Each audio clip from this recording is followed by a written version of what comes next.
In this review problem, we were asked to answer several questions related to the composition of the supplied functions f and g.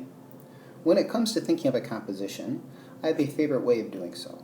I like to think of my independent variable in these functions as, instead of being x, a blank box.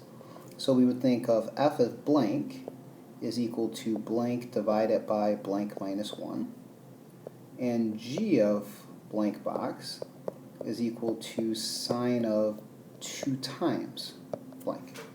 And this is just showing us that whatever we plug into one blank box is going to get plugged into the rest of them.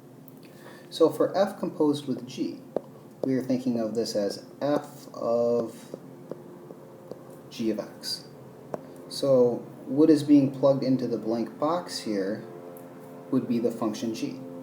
So everywhere a blank box appears, I need to replace it with a sine of 2x. So this composition becomes sine of 2x divided by sine 2x minus 1, which is f composed with g. Now for part B, g composed with f. This will be g of f of x.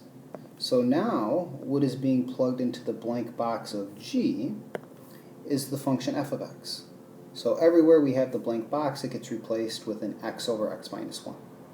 So g composed with f will be the function sine of 2, and then x over x minus 1, which slightly more conveniently can be expressed as sine of the quantity 2x divided by x minus 1.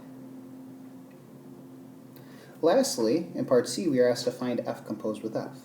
So this would be f of x. So looking at the blank box in f above, we need to plug f into it. So this will be equal to f of x over x minus 1. And in each of those boxes, I'm going to replace it with an x over x minus 1. So we have x over x minus 1 divided by the quantity x over x minus 1 minus 1. And to make this expression a bit nicer, let's go ahead and combine terms in the bottom. So the top remains x over x minus 1. And in the numerator, we're going to replace 1 with x minus 1 over x minus 1. So that becomes x minus the quantity x minus 1 all over x minus 1. In the denominator here, we have this fraction, and if you look at the numerator of it, we have x minus x. And when the negative sign comes through, it's x over x minus 1 divided by 1 over x minus 1.